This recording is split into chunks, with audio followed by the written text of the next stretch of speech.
যখন ইব্রাহিমের সন্তান ইসমাইল তার সাথে চলাফেরার বয়সে উপনীত হইল, তখন তিনি স্বপ্নে দেখলেন তার সন্তানকে তিনি জবাই করতেছেন। তখন তিনি আদেশ বললেন, হে আমার বৎস, আমি তোমাকে স্বপ্নে যুগে কুরবানি করতে দেখেছি, তোমার কি রায়, তোমার কি অভিমত? ফাংদুর মাযা তারা, তুমি আমাকে একটু বলো। তখন সন্তান ডেকে বলতেছে, ইয়া আবাতি ফাল মা তুমার, হে আমার বৎস, হে আমার পিতা, আল্লাহ তাআলা আপনাকে যে আদেশ করেছেন আপনি সে আদেশ বাস্তবায়ন করে ফেলুন। সাতাজিদুনি ইনশাআল্লাহু মিনাস সাবিরিন, আপনি আমাদেরকে ধৈর্যশীলদের মধ্যে থেকে পাবে, আপনি আমাকে ধৈর্যশীলদের মধ্যে থেকে পাবেন। দেখেন, ইসমাইল আলাইহিস সালাম বলতে পারতেন যে আমাকে ধৈর্যশীল পাবেন, তিনি এ কথা বলেন নাই, তিনি বলছেন আমাকে ধৈর্যশীলদের মধ্যে থেকে পাবেন। অর্থাৎ ইব্রাহিম আলাইহিস সালাম বুঝাই দিতে চাইছেন যে আমার পিতা, আপনি যে আমাকে কুরবানি করবেন, আমার একটু কষ্ট হবে, তখন আমি ধৈর্য ধারণ করব। তো এই ধৈর্য ধারণকারীর সংখ্যা পৃথিবীতে আমি একা নই, অনেক মানুষ ধৈর্য ধারণ করছে, যে আমিও তাদেরই একজন। আমার তাতে এত বেশি ফখর না, এটা আমার ক্রেডিট না। সাতাজিদুনি ইনশাআল্লাহু মিনাস সাবিরিন, এনে বলতে হবে সাতাজিদুনি ইনশাআল্লাহু সাবিরা, আপনি আমাকে ধৈর্যশীল পাবেন, এই কথা বলেন না। বাপ যেমন পিতা সন্তানও কি তেমনই, আর আল্লাহ তাআলার কাছে দোয়া করছেন, রব্বি হাবলি মিনাস সালিহিন, আপনি আমাকে নেককার সন্তান দান করেন। আল্লাহ বলছেন ফাবাশশারনাহু বিগুলামিন হালিম, যে হালিম দ্বারা আল্লাহ তাআলাই ওইদিকে ইঙ্গিত করে দিছে ওই সন্তান ভবিষ্যতে এমন ধৈর্য ধারণ করবে যে পিতার এমন ভাগ্যগত সন্তান হবে যে পৃথিবীর অন্য কোনো মানুষের জন্য তেমনটা হওয়া কি হবে না, সম্ভব হবে না। তখন ইব্রাহিম আলাইহিস সালাম এবং তার পুত্র ইসমাইল আলাইহিস সালাম দুইজনে মিলে রওনা হয়ে গেল আল্লাহর রাহে। একজনে কুরবানি করবে, আরেকজনে কুরবানি হয়ে যাবে। আল্লাহ তাআলার আদেশে চূড়ান্ত, তাদের নিজের মনের কোনো খায়সাত নাই, চাহিদা নাই। এবার ইব্রাহিম আলাইহিস সালাম তার সন্তানকে জবাই করার জন্য তার সন্তানকে কাত করে শোয়ায় ফেলছে। এমন সময় সন্তান ইসমাইল ডাক দিয়ে বলতেছে, ও আমার পিতা, আমি আপনার বড় আদরের সন্তান, আপনি ছিলেন নিঃসন্তান, আপনার কোনো সন্তান হইতেছিল না। আপনার শেষ বয়সে আল্লাহ তাআলা আপনাকে একটা সন্তান দান করছে। আপনি যখন আমাকে জবাই করতে যাবেন তখন আপনার কষ্ট লাগবে, আপনি জবাই করতে পারবেন না। ও আমার পিতা,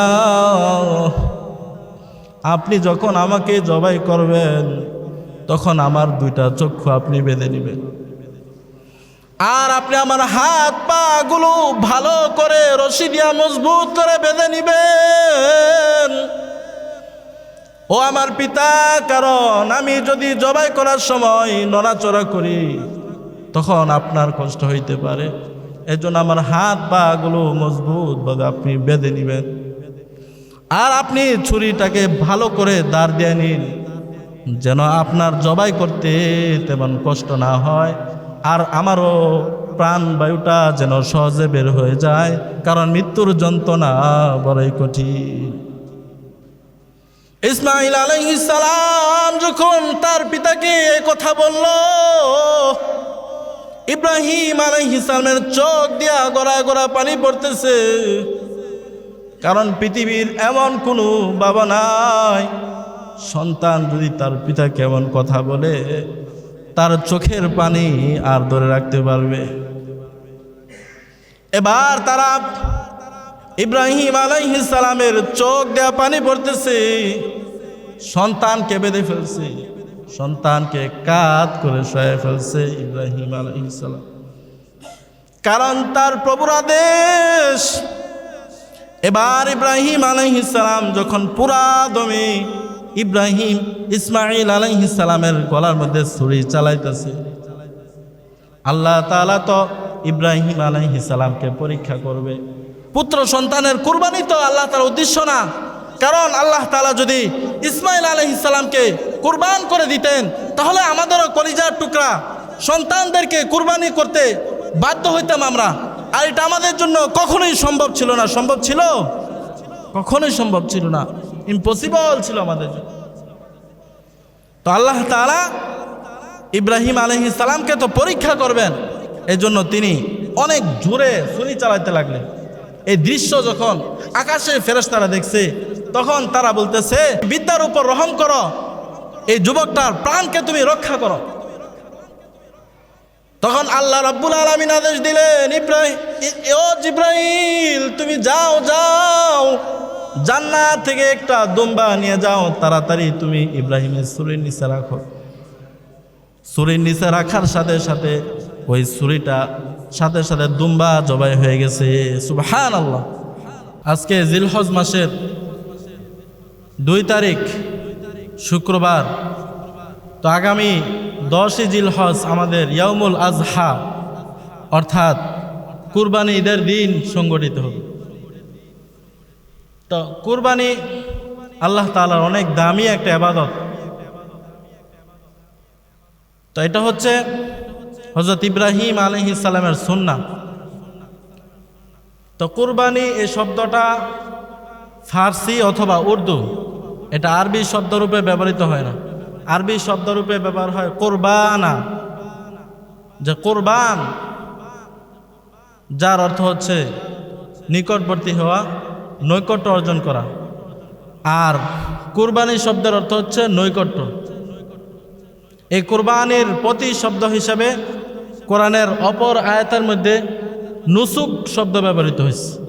নুসুকুন, আল্লাহ তাআলা বলেন, কুল ইন্না সলাতি ওয়া নুসুকি ওয়া মাহইয়ায়া ওয়া মামাতি লিল্লাহি রাব্বিল আলামিন।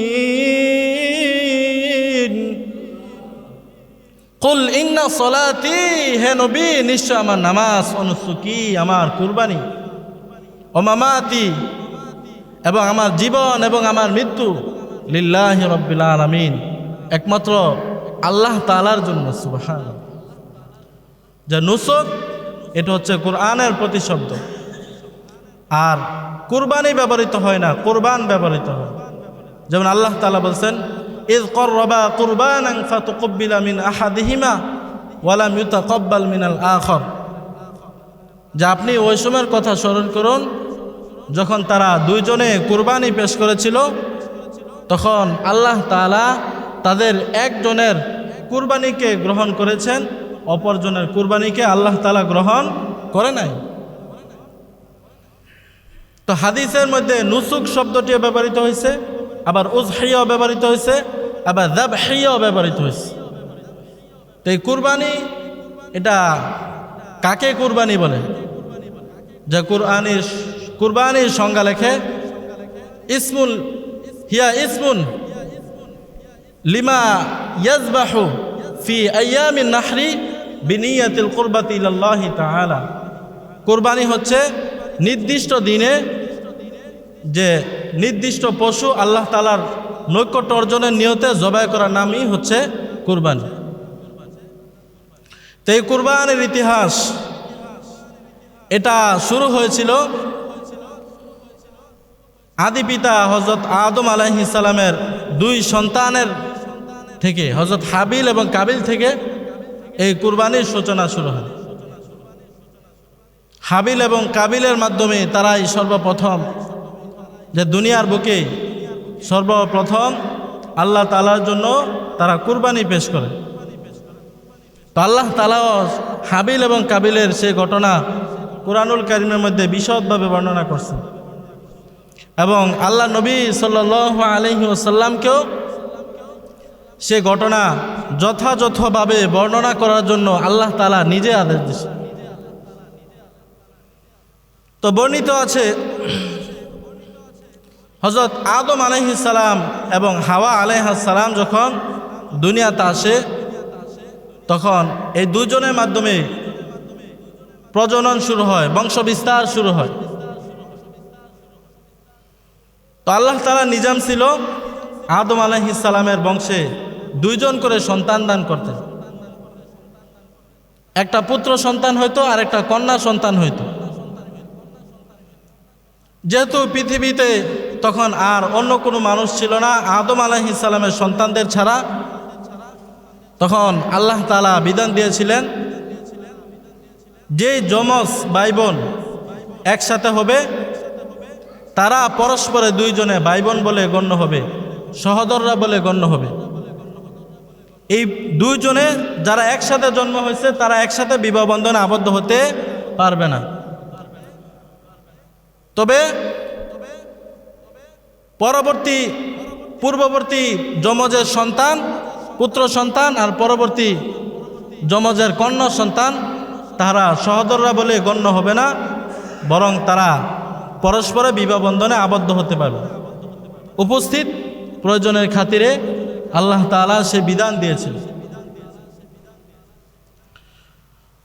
তো হাবিলের সাথে যেই যমজ কন্যা সন্তান জন্মগ্রহণ করছে সে ছিল কুৎসিত, কদাকার, কালো, তত দেখতে এত ভালো ছিল না।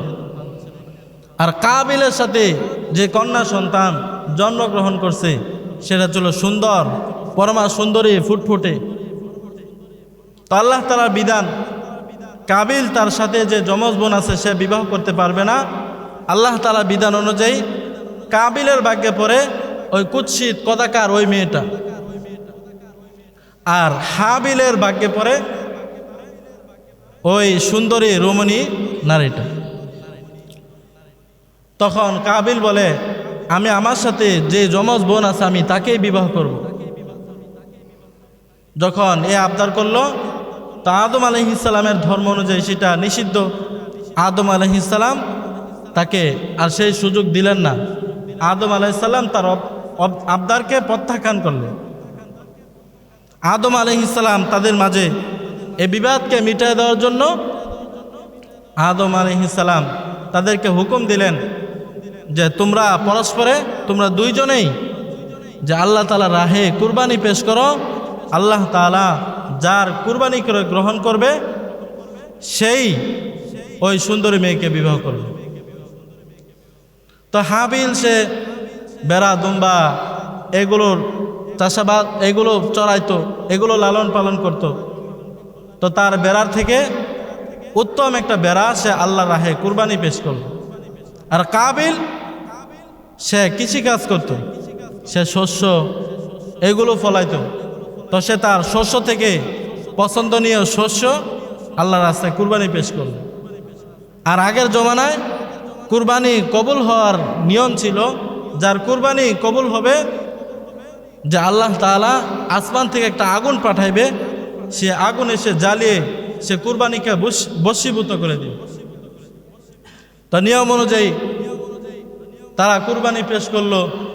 কুরবানি পেশ করার পরে যে হাবিল যে কুরবানি পেশ করছে, তো আকাশ থেকে আগুন এসে হাবিলের কুরবানিকে জ্বালায় দিছে, বশীভূত করে দিছে।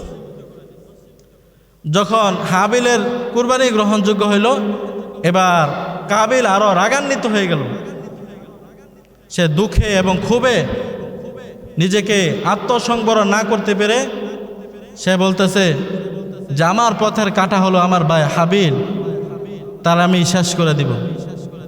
তখন সে প্রকাশ্যেই তার ভাইকে বলে দিল যে আমি তোমাকে হত্যা করব, তারপর আমি ওই সুন্দরী মেয়েকে আমি বিবাহ করব। হাবিল সে একটা নিয়ম অনুযায়ী নীতিগত একটা কথা বলল, ইন্নামা তাকাব্বালুল্লাহু মিনাল মুত্তাকিন।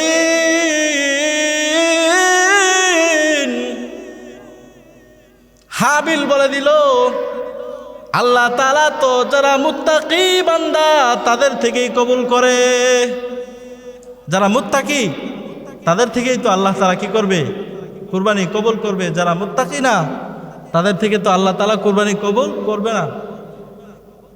যে তুমি যদি আমাকে হত্যা করো তাহলে কি আমি কিন্তু তোমার মতো তোমাকে হত্যা করতে যাব না।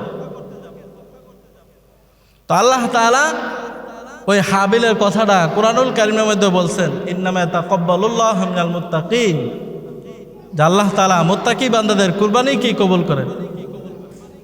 যে অপর আয়াতে আমি আল্লাহ তাআলা বলছেন লা ইয়ানালাল্লাহা লুহুমুহা ওয়ালা দিমাউহা ওয়ালাকিন ইয়ানালুহুত তাকওয়া মিনকুম। তোমরা যে কুরবানি পেশ করে থাকো, এই কুরবানির কোনো গোশত রক্ত এগুলো আল্লাহ তাআলার কাছে পৌঁছে না, বরং তোমাদের কুরবানির যে তোমাদের তাকওয়া, তোমাদের দিলের যে অবস্থা সেটা আল্লাহ তাআলার কাছে পৌঁছে। কুরবানির রক্ত জমিনে পৌঁছার আগে আগে যে তাকওয়াটা আল্লাহ তাআলার কাছে পৌঁছে যায়, তো আল্লাহ তাআলা দেখে বান্দার দিলের কি অবস্থা।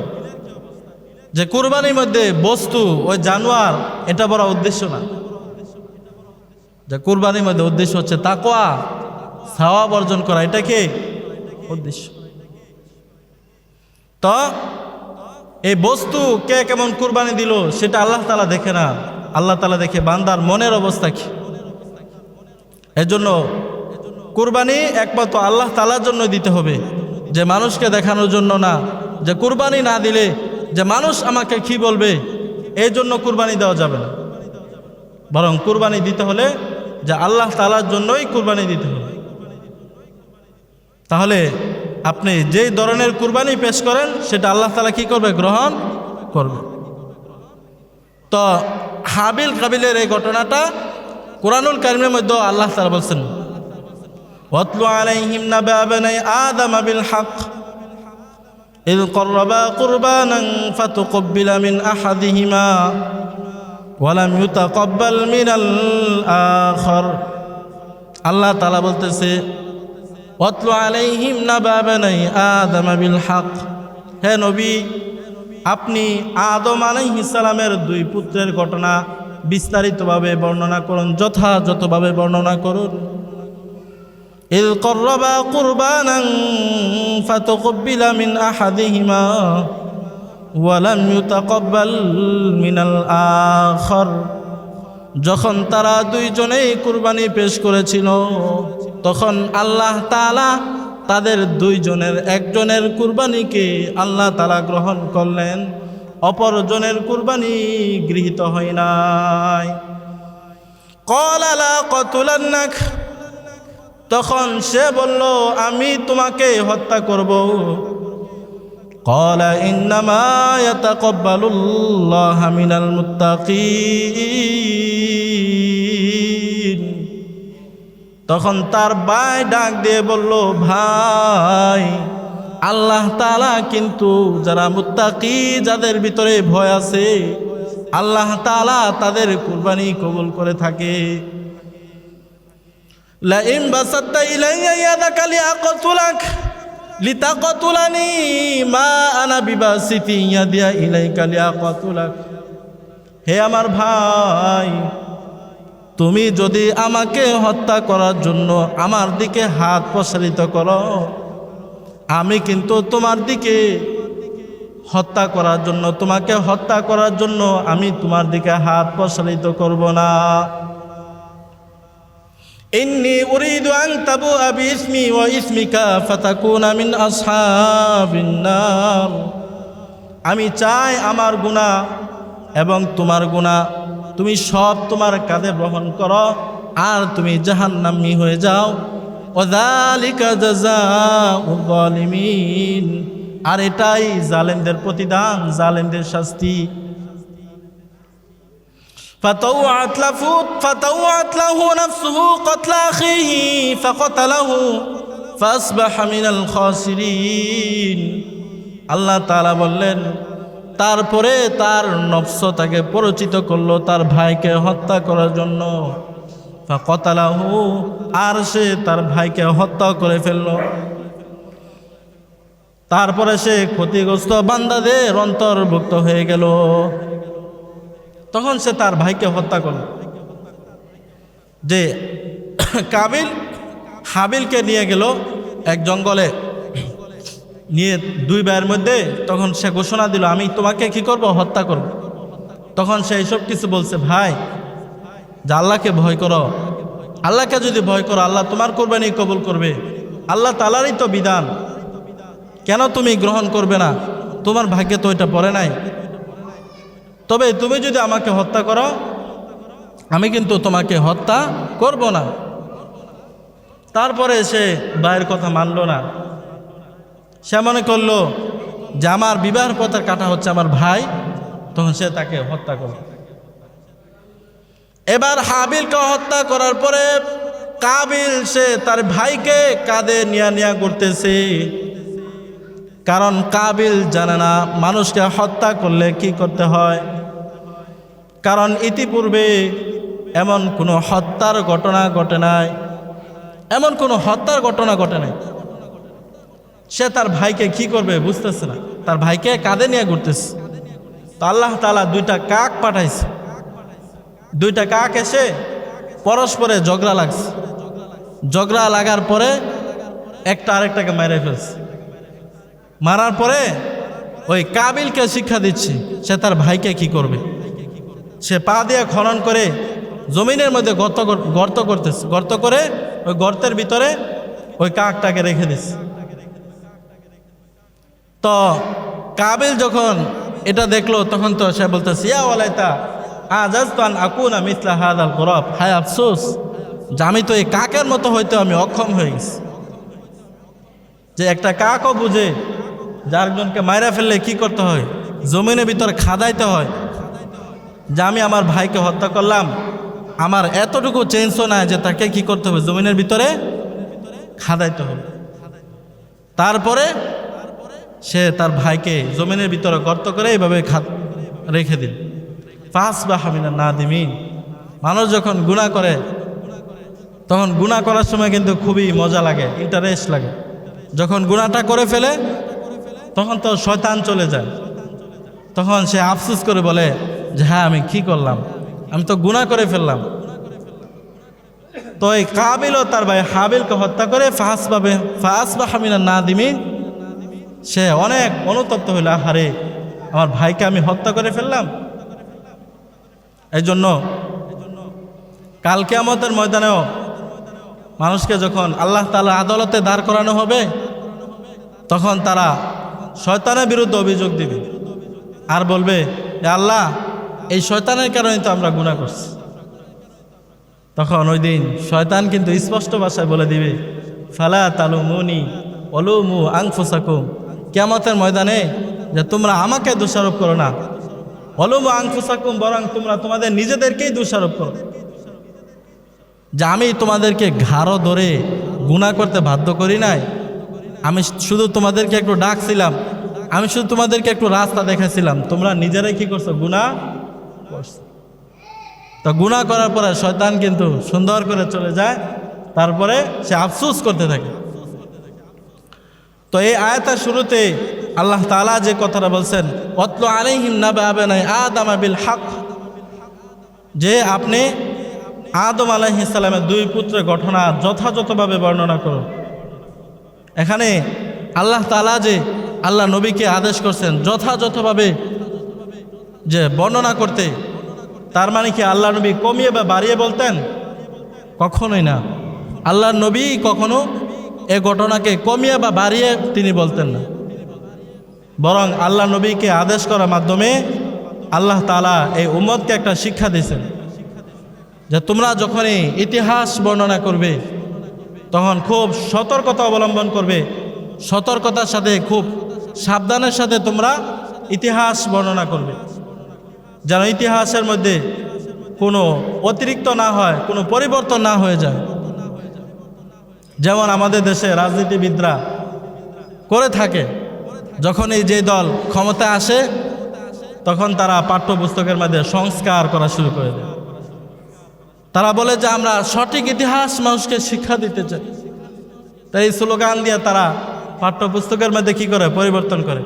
আবার যখন তারা যায় আরেক দল আসে তখন তারা আবার পাঠ্যপুস্তকের মধ্যে এরকম সংস্কার করে, আর তারা বলে আমরা মুক্তিযুদ্ধের সঠিক ইতিহাস মানুষদেরকে জানাইতে চাই। এইভাবে ইতিহাসটাকে এরকম নড়বড় পরিবর্তন করে ফেলে। এর মাধ্যমে পরবর্তী প্রজন্ম তারা এরকম বিকারগ্রস্ত হয়, তারা দ্বিধাগ্রস্ত হয়। এজন্য ইতিহাস বর্ণনা করার ক্ষেত্রে সাবধানের সাথে কি করতে হবে, ইতিহাস বর্ণনা করতে হবে, যেন সঠিক ইতিহাসটা পরবর্তী প্রজন্মের কাছে পৌঁছে।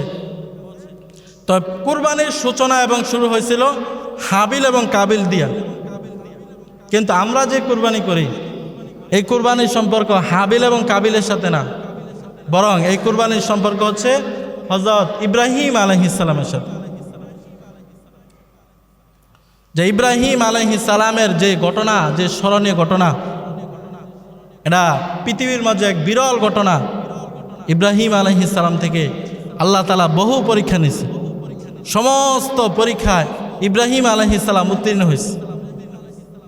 তো এই জন্য ইব্রাহিম আলাইহিস সালামকে আল্লাহ নিজে উপাধি দিয়েছেন খলিলুল্লাহ, আল্লাহর বন্ধু।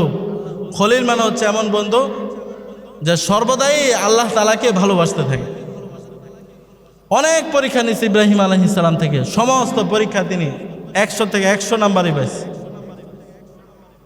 তো আল্লাহ তাআলা সেই ঘটনাও কুরআনুল কারীমে বলছেন যে সাহাবায়ে কেরাম প্রশ্ন করছে, মা হাযিহিল আযহি ইয়া রাসূলুল্লাহ, হে আল্লাহ রাসূল, আমরা যে কুরবানি করব সেই কুরবানির তাৎপর্যটা কি? তখন আল্লাহ নবী বলছেন, সুন্নাত আবিকুম ইব্রাহিম আলাইহিস সালাম, যেটা হচ্ছে তোমাদের পিতা ইব্রাহিম আলাইহিস সালামের সুন্নত, ইব্রাহিম আলাইহিস সালামের আদর্শ এই কুরবানি। তো ইব্রাহিম আলাইহিস সালামের সাথে কি ঘটনা ঘটেছিল? ইব্রাহিম আলাইহিস সালামের বয়স 86 বছর হয়ে গেছে, কিন্তু ইব্রাহিম আলাইহিস সালামের কোনো সন্তান নাই, নিঃসন্তান। একদিন ইব্রাহিম আলাইহিস সালাম আল্লাহ তাআলার কাছে দোয়া করছে, রব্বি হাবলি মিনাস সলিহিন, হে আল্লাহ আমাকে একটা নেককার সন্তান দান করে। বয়স কত? 86। আল্লাহ তাআলা ইব্রাহিম আলাইহিস সালামের দোয়াকে কবুল করছে। আল্লাহ বলেন, ফাবাশশারনাহু বিগুলামিন হালিম, অতঃপর আমি তাকে সহনশীল এক পুত্র সন্তানের সুসংবাদ দিলাম। তখন ইব্রাহিম আলাইহিস সালামের 2টা সংসার ছিল। তার এক স্ত্রীর নাম ছিল সারা আলাইহিস সালাম, আর এক স্ত্রীর নাম ছিল হাজারা আলাইহিস সালাম। তো আল্লাহ তাআলা হাজারা আলাইহিস সালামের গর্ভে তার সন্তান ইসমাঈল আলাইহিস সালামকে দান করছে। যখন বিপদ আপদ সব কিছু পেরিয়ে, কিশোর পেরিয়ে, শৈশব পেরিয়ে যখন পিতার সাথে সন্তান চলাফেরা বয়সে উপনীত হয়েছে, পিতার সাথে হাঁটতে পারে, পিতার সাথে বাজারে যাইতে পারে, একটা কাজ দিলে করতে পারে, এমন মহাব্বতের সময় যখন পড়ছে, তখন আল্লাহ তাআলা হযরত ইব্রাহিম আলাইহিস সালামকে স্বপ্নযোগে আদেশ করলেন, হে ইব্রাহিম, তুমি তোমার সবচেয়ে প্রিয় বস্তুকে আমার রাহে কুরবানি করে দাও। ইব্রাহিম আলাইহিস সালামকে আল্লাহ তাআলা চাইলে পারতেন প্রকাশ্যে আদেশ করতেন, ইব্রাহিম তুমি তোমার সন্তানকে আল্লাহর রাহে কুরবানি করে দাও। প্রকাশ্যেও আদেশ করলেন না, বলছেন কি প্রিয় বস্তু কুরবানি করো। আবার সরাসরি আদেশ করলেন না, আবার আদেশ করছেন স্বপ্নযোগে। এটার মধ্যে একটা অগ্নি পরীক্ষা। কিভাবে? যে মানুষ স্বপ্নে যদি কোনো কিছু দেখে, তখন এটার মধ্যে বিভিন্ন তাবিল ফাঁক ফোকর বের করার সুযোগ থাকে। কিন্তু ইব্রাহিম আলাইহিস সালাম কোনো ব্যাখ্যার, কোনো তাবিলের শিকার হইলেন না, ওইগুলোর দ্বারস্থ হইলেন না। তিনি সাথে সাথে তার সন্তানকে ডেকে বললেন যে, আমার সন্তান, আমি তো দেখছি তোমাকে স্বপ্নযোগে কুরবানি করতে দেখছি, যে তুমি কি বলো, তোমার কি রায়, তোমার কি অভিমত? আর সন্তানও কেমন বুদ্ধিমান ছিল। তাফসীর কারকগণ বলেন তার বয়স তখন 13 বছর হয়েছে। তো সন্তানও সাথে সাথে বুঝতে পারছেন তার বাবা একজন নবী, আর নবীকে আল্লাহ তাআলা যে স্বপ্ন দেখান সেটা কি ওহী হয়ে থাকে। সুতরাং এটা তো আল্লাহ তাআলার প্রত্যাদেশ। সন্তানও বলছেন, ইফআল মা তুমার, যে আপনাকে যে আদেশ করা হয়েছে আপনি সেটা করে ফেলুন। আল্লাহ রাব্বুল আলামিন বলেন, ফালাম্মা বালাগা মা'হু আস-সা'য়া ক্বালা ইয়া বুনাইয়া ইন্নী আরা ফিল মানামি আন্নী আযবাহুকা ফানজুর মাযা তারা ক্বালা ইয়া আবাতি ইফআল মা তু'মার সাতাজিদুনি ইনশাআল্লাহু মিনাস সাবিরিন। যখন ইব্রাহিমের সন্তান ইসমাইল তার সাথে চলাফেরার বয়সে উপনীত হইল, তখন তিনি স্বপ্নে দেখলেন তার সন্তানকে তিনি জবাই করতেছেন। তখন তিনি আদেশ বললেন, হে আমার বৎস, আমি তোমাকে স্বপ্নে যুগে কুরবানি করতে দেখেছি, তোমার কি রায়, তোমার কি অভিমত? ফাংদুর মাযা তারা, তুমি আমাকে একটু বলো। তখন সন্তান ডেকে বলতেছে, ইয়া আবাতি ফাল মা তুমার, হে আমার বৎস, হে আমার পিতা, আল্লাহ তাআলা আপনাকে যে আদেশ করেছেন আপনি সে আদেশ বাস্তবায়ন করে ফেলুন। সাতাজিদুনি ইনশাআল্লাহু মিনাস সাবিরিন, আপনি আমাদেরকে ধৈর্যশীলদের মধ্যে থেকে পাবে, আপনি আমাকে ধৈর্যশীলদের মধ্যে থেকে পাবেন। দেখেন, ইসমাইল আলাইহিস সালাম বলতে পারতেন যে আমাকে ধৈর্যশীল পাবেন, তিনি এ কথা বলেন নাই, তিনি বলছেন আমাকে ধৈর্যশীলদের মধ্যে থেকে পাবেন। অর্থাৎ ইব্রাহিম আলাইহিস সালাম বুঝাই দিতে চাইছেন যে আমার পিতা, আপনি যে আমাকে কুরবানি করবেন আমার একটু কষ্ট হবে, তখন আমি ধৈর্য ধারণ করব। তো এই ধৈর্য ধারণকারীর সংখ্যা পৃথিবীতে আমি একা নই, অনেক মানুষ ধৈর্য ধারণ করছে, যে আমিও তাদেরই একজন। আমার তাতে এত বেশি ফখর না, এটা আমার ক্রেডিট না। সাতাজিদুনি ইনশাআল্লাহু মিনাস সাবিরিন, এনে বলতে হবে সাতাজিদুনি ইনশাআল্লাহু সাবিরা, আপনি আমাকে ধৈর্যশীল পাবেন, এই কথা বলেন না। বাপ যেমন পিতা সন্তানও কি তেমনই, আর আল্লাহ তাআলার কাছে দোয়া করছেন, রব্বি হাবলি মিনাস সালিহিন, আপনি আমাকে নেককার সন্তান দান করেন। আল্লাহ বলছেন ফাবাশশারনাহু বিগুলামিন হালিম, যে হালিম দ্বারা আল্লাহ তাআলাই ওইদিকে ইঙ্গিত করে দিছে ওই সন্তান ভবিষ্যতে এমন ধৈর্য ধারণ করবে যে পিতার এমন ভাগ্যগত সন্তান হবে যে পৃথিবীর অন্য কোনো মানুষের জন্য তেমনটা হওয়া কি হবে না, সম্ভব হবে না।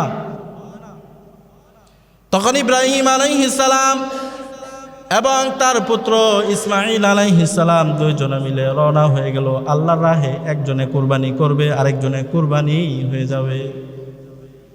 আল্লাহ তাআলার আদেশে চূড়ান্ত, তাদের নিজের মনে কোনো খায়সাত নাই, চাহিদা নাই। এবার ইব্রাহিম আলাইহিস সালাম তার সন্তানকে জবাই করার জন্য তার সন্তানকে কাত করে শোয়ায় ফেলছে।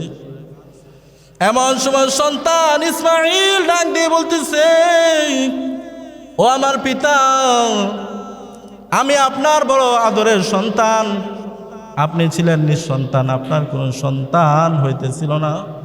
আপনার শেষ বয়সে আল্লাহ তাআলা আপনাকে একটা সন্তান দান করছে। আপনি যখন আমাকে জবাই করতে যাবেন তখন আপনার কষ্ট লাগবে, আপনি জবাই করতে পারবেন না। ও আমার পিতা, আপনি যখন আমাকে জবাই করবেন তখন আমার দুইটা চক্ষু আপনি বেঁধে নেবেন, আর আপনি আমার হাত পা গুলো ভালো করে রশি দিয়া মজবুত করে বেঁধে নিবেন। ও আমার পিতা, কারণ আমি যদি জবাই করার সময় নড়াচড়া করি তখন আপনার কষ্ট হইতে পারে, এজন্য আমার হাত পা গুলো মজবুত ভাবে আপনি বেঁধে নিবেন। আর আপনি ছুরিটাকে ভালো করে দাঁড় দিয়ে নিন, যেন আপনার জবাই করতে তেমন কষ্ট না হয়, আর আমারও প্রাণ বায়ুটা যেন সহজে বের হয়ে যায়, কারণ মৃত্যুর যন্ত্রণা বড়ই কঠিন। ইসমাইল আলাইহিস সালাম যখন তার পিতাকে এই কথা বলল, ইব্রাহিম আলাইহিস সালামের চোখ দিয়া গড়া গড়া পানি পড়তেছে, কারণ পৃথিবীর এমন কোনো বাবা নাই সন্তান যদি তার পিতাকে এমন কথা বলে তার চোখের পানি আর ধরে রাখতে পারবে। এবার তারা ইব্রাহিম আলাইহিস সালামের চোখ দেয়া পানি পড়তেছে, সন্তানকে বেঁধে ফেলছে, সন্তানকে কাত করে শুয়ে ফেলছে ইব্রাহিম আলাইহিস সালাম, কারণ তার প্রভুর আদেশ। এবার ইব্রাহিম আলাইহিস সালাম যখন পুরা দমে ইব্রাহিম ইসমাইল আলাইহিস সালামের গলার মধ্যে ছুরি চালাইতেছে, আল্লাহ তাআলা তো ইব্রাহিম আলাইহিস সালামকে পরীক্ষা করবে। পুত্র সন্তানের কুরবানি তো আল্লাহ তাআলার উদ্দেশ্য না। কারণ আল্লাহ তাআলা যদি ইসমাইল আলাইহিস সালামকে কুরবান করে দিতেন, তাহলে আমাদেরও কলিজার টুকরা সন্তানদেরকে কুরবানি করতে বাধ্য হইতাম আমরা। আর এটা আমাদের জন্য কখনোই সম্ভব ছিল না। সম্ভব ছিল? কখনোই সম্ভব ছিল না, ইম্পসিবল ছিল আমাদের জন্য। তো আল্লাহ তাআলা ইব্রাহিম আলাইহিস সালামকে তো পরীক্ষা করবেন, এই জন্য তিনি অনেক জোরে ছুরি চালাতে লাগলেন।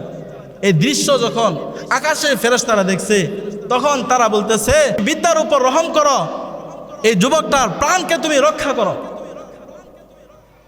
তখন আল্লাহ রাব্বুল আলামিন আদেশ দিলেন, জিব্রাইল তুমি যাও যাও, জান্নাত থেকে একটা দুম্বা নিয়ে যাও, তাড়াতাড়ি তুমি ইব্রাহিমের ছুরির নিচে রাখো।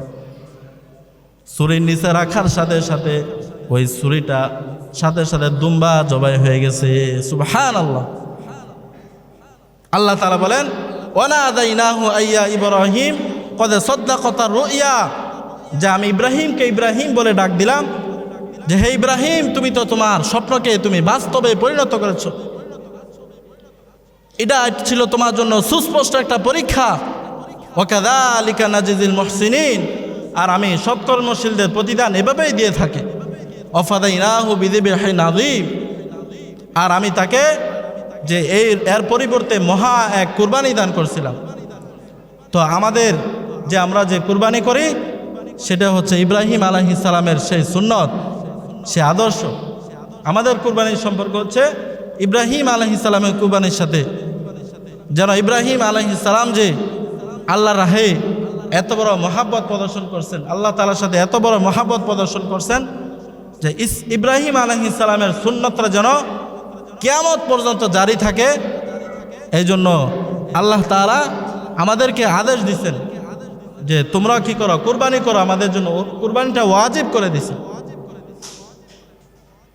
ইন্না আতাইনাকাল কাউসার ফাসাল্লি লিরাব্বিকা ওয়ানহার ইন্না শানিআকা হুয়াল আবতার।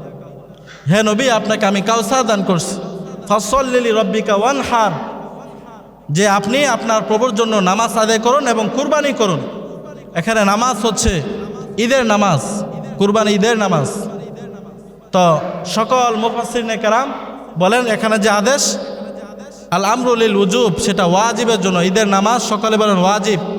তারপরে আবার আদেশ করছেন ওয়ানহার, আপনি কুরবানি পেশ করুন। তো এখানেও আমর আদেশ সূচক শব্দ। তো সকল মুফাসসিরিনে কেরাম বলেন এই ওয়ানহার শব্দের মাধ্যমে যে আমাদের উপর কি হয়ে গেছে, কুরবানি ওয়াজিব হয়ে গেছে। আর আল্লাহ নবী বলছেন, মান ওয়াজাদা সাআতান ফালাম ইউযাহি ফালা ইয়াকরুবান্না মুসাল্লানা, যে আল্লাহ তাআলা যাকে কুরবানি করার সামর্থ্য দিছে, তারপরে যে কুরবানি করবে না, সে যেন আমাদের ঈদগাহের ধারে কাছেও না আসে। ঈদগাহে তো আসবেই না, ঈদগাহের ধারে কাছেও যেন সে না আসে। এত বড় ধমকের কথা, এর মাধ্যমে তো ওয়াজিবে কি হয়, সাবেত হয়, প্রমাণিত হয়। তো আল্লাহ তাআলা আমাদেরকে যাদের সামর্থ্য দিয়েছেন, আল্লাহর রাহে আল্লাহ তাআলা কুরবানি করার তৌফিক দান করেন।